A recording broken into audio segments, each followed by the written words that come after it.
You know, when most of us think about picking a career, we imagine it like choosing a single lane on this massive highway. Right, when you just merge on. Yeah, you merge on in your early 20s, you grip the steering wheel, and you just drive straight ahead until retirement. It feels, I don't know, very linear, very permanent. And society reinforces that constantly. I mean, Yeah. we ask 5-year-olds, what do you want to be when you grow up? Oh, totally. As if there's only one correct answer they need to, lock in as early as possible. And if you change lanes at 35, people treat it like some sort of midlife crisis. Right. But what if the idea of finding your one true job is actually setting you up for that exact crisis? That often is.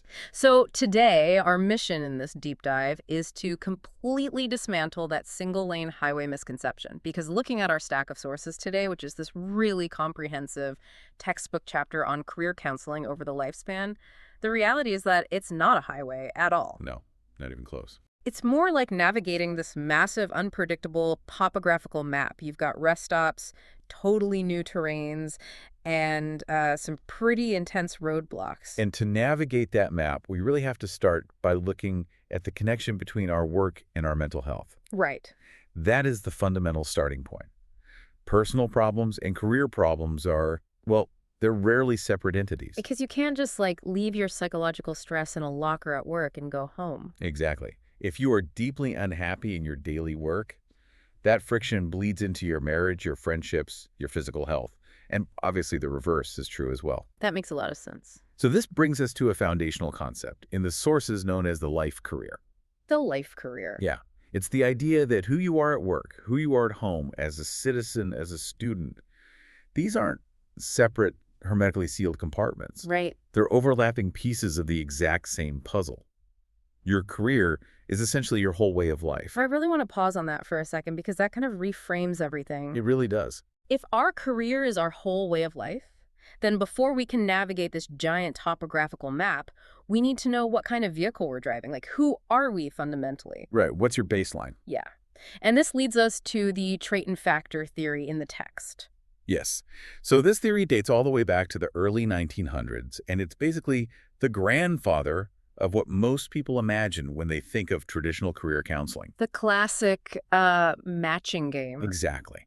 The core philosophy here is about matching people to specific environments. And the most famous tool for this, according to the chapter, is John Holland's personality and occupational categories. There are 6 of them, right? The RISX model. Yeah, the RISX model. Realistic, investigative, artistic, social, enterprising, and conventional. And the basic idea is that everyone leans towards certain dominant traits. Right. Like you might be highly investigative, someone who loves analytical, scientific problem solving, or you might be conventional, someone who just thrives on organization, clear data, practical planning. What's crucial to understand here, though, is the mechanism of congruence. Congruence, okay. Yeah.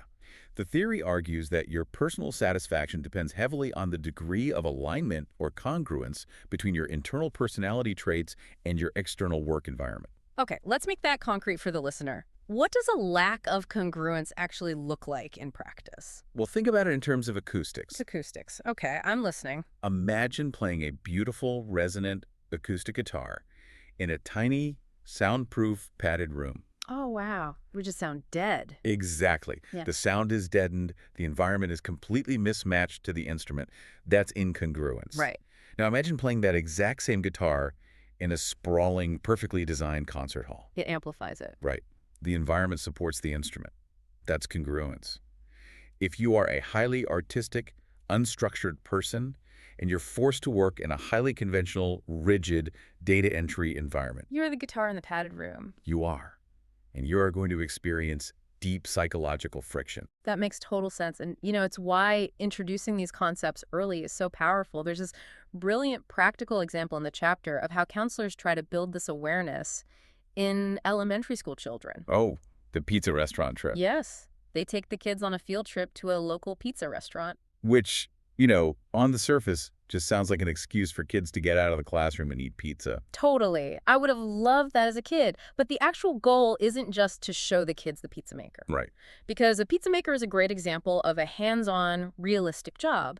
But a well-designed career awareness trip points out the entire ecosystem of that one building. Exactly. Yeah. The counselor shows the kids the manager who is operating in a persuasive, enterprising leadership role. Yeah. Then they point out the cashier, who's handling the money, organizing the orders, and operating in a much more conventional, data-driven space. It fundamentally changes how kids see the world. It teaches them that an industry isn't just one type of person. No, not at all. Like, a hospital isn't just for analytical doctors. It requires practical administrators, hands-on technicians, empathetic social workers. It broadens their horizon. Yeah. It helps them see that multiple personalities can thrive under the exact same roof. But let's look at the friction that happens when a personality clashes with outside expectations. Oh, this is where it gets complicated. Yeah.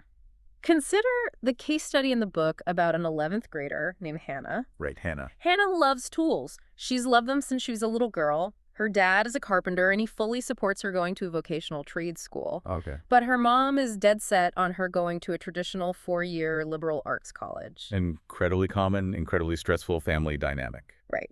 So Hannah takes this personality assessment, and her profile comes back as a mix of social traits, realistic hands-on traits, and conventional organizational traits. So what happens here? If her internal traits suggest she'd be great with tools and hands-on work, does a counselor just look at those test results, tell her to go swing a hammer, and completely ignore her mom's expectations? Well, if a counselor did that, they would be failing Hannah completely. Really? But doesn't the test prove the mom wrong? See, that's the misconception. The assessment is not a magical crystal ball that dictates your destiny. It is simply a mirror to help you see yourself more clearly. Okay, so it's a mirror. Right. The counselor's role isn't to take sides or win an argument using a test score.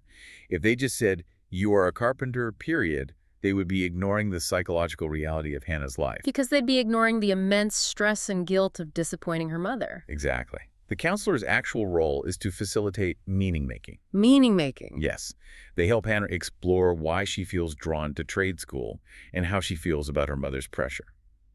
The goal is to empower Hannah to make a fully informed choice that she can psychologically own, rather than just locking her into a box based on a multiple-choice quiz. Because she's the one who has to actually live the life career. Precisely.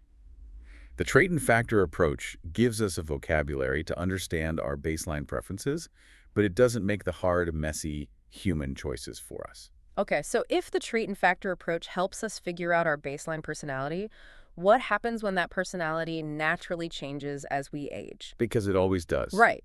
A 20-year-old's priorities, desires, and responsibilities are wildly different from a 50-year-old's. This is where we move from who you are to when you are. We have to look at the developmental view of career counseling, pioneered by theorists like Donald Super. Super, right. Yeah. Super argued that career development is not a straight chronological line. It is a lifelong cyclical process. Yes, the sources show Super mapped out the human journey through distinct phases. He did. He talked about growth in our early years, where we're just forming our self-concept. Right. Then exploration, where we try things out and test the waters. Then establishment, where we try to secure a stable place in our field. Maintenance, where we hold our ground. And finally, decline or deceleration as we ease out of the primary workforce. And the true brilliance of Super's theory is that it doesn't lock you into those phases permanently based on your age. Oh, interesting. It proves that career development is a dynamic process of continuously implementing your evolving self-concept into the world. And to explain how we do that, Super gave us an incredibly simple but profound formula in the text. C equals W plus L. C equals W plus L. Career equals work plus leisure. It might be the most important takeaway for anyone trying to find balance. Wait, so if we look at C equals W plus L, that fundamentally changes the pressure we put on our 9-to-5 jobs, right? Oh, entirely. It means your career isn't just your paycheck. It's the sum total of your paid employment and what you do in your free time. Precisely. We put so much immense pressure on our jobs to fulfill, 100% of our psychological, emotional, and financial needs. Yeah, we expect it to be everything. But Super says that's rarely possible. If your job pays the bills, but is highly conventional and rigid, and you have deep artistic needs, your leisure time— like painting or writing. Exactly, or playing in a community orchestra— that leisure time actually completes your career equation. Leisure is not just a distraction. It is a vital component of your life career. Wow. Let's look at what happens when someone is trapped between these developmental phases, though. Okay. There is a fascinating case of a 29-year-old guy named Dick in the chapter. Dick just could not hold down a job. Right, he's bouncing around. Yeah, he bounced from being a sanitation worker to a security officer to a landscaper, and he was absolutely miserable. And society would look at Dick at age 29 and say, you should be firmly in the establishment phase. You should have settled down by now. Right, a lot of people would just tell Dick to grow up and stick it out. But that ignores the severe acoustic friction we talked about earlier. The padded room. Right. When Dick finally sat down with a counselor and evaluated his traits, it became clear that his predominant personality theme was highly artistic. Which is the exact opposite of the rigid, practical jobs he kept forcing himself into. It sounds like he was trying to run creative software on an industrial operating system. That's a perfect analogy. And once he updated his environment to match his internal software, the system crashes finally stopped. Exactly. He wasn't failing at life. He was just stuck in the exploration phase much longer than average because he hadn't found the congruent environment. Right. When he finally enrolled in an industrial design program, everything changed. The friction disappeared. He found his resonant concert hall. He did. And Super's theory normalizes that struggle. Yeah. It gives you permission to pivot. So it's okay to go backward. Completely. If you hit 45 and realize your internal self-concept has dramatically changed, it is entirely normal to cycle backward from the maintenance phase straight back into the exploration phase to find a new path. You aren't breaking the rules of adulthood. You are just following your own developmental timeline. I love the agency in that. But I have to play devil's advocate here for a second. Go for it. This is starting to sound a bit like a utopian career simulation. Fair point. Like, figure out your personality, follow the phases, balance your leisure, and succeed. But the real world is messy. And sometimes the map we are navigating has roadblocks that we didn't put there. That is the harsh reality that modern career counseling has had to confront. It is not just about what you desire to do. It is deeply about the systemic sociological barriers the world places in your way. This is a heavy shift, but absolutely vital. Let's talk about those built-in roadblocks from the sources. One of the most pervasive is role overload. Oh, role overload is a massive, exhausting issue. Yeah. It is the competing, simultaneous demand of being a worker, a parent, a spouse, and perhaps a caregiver to aging parents. Right, because there are literally only 24 hours in a day. Exactly. When you are suffering from role overload, the math of C equals W plus L breaks down because the L, the leisure, the self-care, the restoration, is entirely cannibalized by other responsibilities. And beyond the sheer exhaustion of time, there are structural biases. Sociologists in the text identify the glass ceiling for women and ethnic minorities. Right. That invisible, covert barrier where you can clearly see the top executive levels of your industry, but you are systematically prevented from reaching them. Yes. And similarly, there is the lavender ceiling. The lavender ceiling. Let's unpack that. The lavender ceiling represents the equivalent barriers for LGBTQ plus individuals. It encompasses the covert discrimination, the fear of ostracism, or the immense psychological pressure to remain closeted in order to secure advancement in certain corporate or traditional environments. To bring all this intersectional complexity to life, the chapter introduces the case of a young man named David. Yes, David's story is crucial here. David is a gay African-American man who is just finishing his education and entering the culinary arts. He knows his traits. He knows he has the skills. Right. But he is terrified of the prejudice he might face in a traditional, high-pressure corporate kitchen environment. He is looking at his topographical map and seeing severe systemic roadblocks in almost every direction. Exactly. So to protect himself, he considers just starting a solo catering business. Not necessarily because being a solo entrepreneur is his ultimate dream, but because he wonders if avoiding the corporate environment entirely is his safest bet to protect his mental health. So I have to ask, if the working world has these built-in ceilings and biases, how does career counseling actually help someone like David without just throwing up their hands and saying, this system is rigged? That is the exact tension that forced the field of career counseling to evolve beyond just matching traits. Right. If a counselor only used the old methods, they might just say, you're good at cooking, go be a corporate chef, completely ignoring the very real social danger David is perceiving. Right, which would be terrible advice. Exactly. This is where we have to look at the constructivist and ecological approaches in action. Okay, explain how those actually work in the room with someone like David. So the ecological approach means the counselor looks at David within his entire context, his culture, the economy, the systemic biases of the restaurant industry. They validate his fears. Yes, they validate that the rigged system is real. They don't gaslight him. But then they use the constructivist approach, which is based on active meaning-making. Meaning making again. What does that look like here? It means you don't just passively accept the reality handed to you. You construct your own agency within it. Okay. A good counselor sits down with David and helps him decode the covert discrimination. They help him build specific support networks. But most importantly, they help him interrogate his own choices. Oh, so. They ask, is a solo catering business a retreat born of fear and self-preservation, or is it an empowering choice of autonomy and entrepreneurship? Oh, wow. That is a massive distinction. It changes everything. It's about helping David find agency within a deeply flawed system. You don't have to stay on the paved highway if the highway isn't safe for you. You can build your own road. And sometimes individuals are able to completely transcend those statistical limitations and systemic barriers altogether. Think about Muggsy Bogues from the text. The basketball player, yes. It's a perfect example. Right. For those who might not follow 90s basketball, Muggsy Bogues played 14 years in the National Basketball Association. Which is incredible. He was an exceptional passer, a brilliant defender, and an absolute force on the court. But the key detail is that he was 5 feet 3 inches tall. Exactly. If you look at Muggsy Bogues through a rigid, traditional trait and factor lens, an old-school counselor would look at his physical attributes, look at the giant environment of the NBA and say, you do not possess the baseline traits for this environment.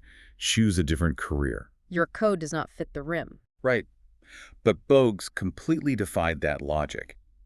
He proves that with exceptional internal drive, relentless skill development, and a dynamic approach to how he navigated his environment, individuals can transcend statistical limitations. Yeah. Through the lens of constructivism, Muggsy Bogues actively created his own reality on the basketball court. He didn't let the environment dictate his boundaries. That is incredibly empowering. It reminds us that while the topographical map definitely has roadblocks and the terrain might be unfairly steep for some, we're still the ones behind the wheel. We can build a different kind of vehicle. We really can. So let's pull all of this together because we have covered a massive amount of ground today. We started by moving away from the myth of the single-lane highway. Right. We looked at our basic blueprints, understanding the acoustic friction of mismatched environments and why congruence matters so much for our mental health. We realized that we are not static. We evolve through distinct life phases. And it's perfectly normal to cycle back to exploration when our self-concept changes. And finally, we acknowledge that while societal barriers and ceilings complicate our paths, we have the capacity to construct our own meaning and find agency within those flawed systems. Ultimately, career counseling is not just a luxury for high school seniors trying to pick a college major. It is the vital, lifelong practice of maintaining your life career. So, to you listening right now, take a look at your own topographical map. Maybe you are currently in an exploration phase, trying to figure out your next move. Right. Or maybe you're feeling the heavy crush of role overload, desperately trying to find a few hours of leisure to balance the equation. Or perhaps you're contemplating a massive mid-career pivot. Which is completely normal. Whatever phase you are in, remember that you are the author of your own life career. Your work, your leisure, and your environment are constantly combining to form your unique identity. You are allowed to change directions. The map is yours to navigate. Absolutely. But before we wrap up this deep dive, I want to leave you with one final thought to chew on. Something that pushes all of these concepts into the future. We've talked a lot today about Donald Super's formula. Career equals work plus leisure. C equals W plus L. We find our meaning and protect our mental health by balancing those two things. It's the ultimate balancing act. But as we look toward a rapidly approaching future, we are seeing artificial intelligence and advanced automation fundamentally disrupting entire industries. Yes, we are. What happens to our identities, our sense of meaning, if AI eventually eliminates massive portions of traditional work altogether? That is the big question. If the W in our equation shrinks down to near zero for millions of people, how will we define our C? How will you build your life career when the primary way society has defined jobs for the last century fundamentally changes? Will leisure, community, and personal growth become the new full-time career? Exactly. It's a brand new topographical map, and we are all going to have to learn how to read it together.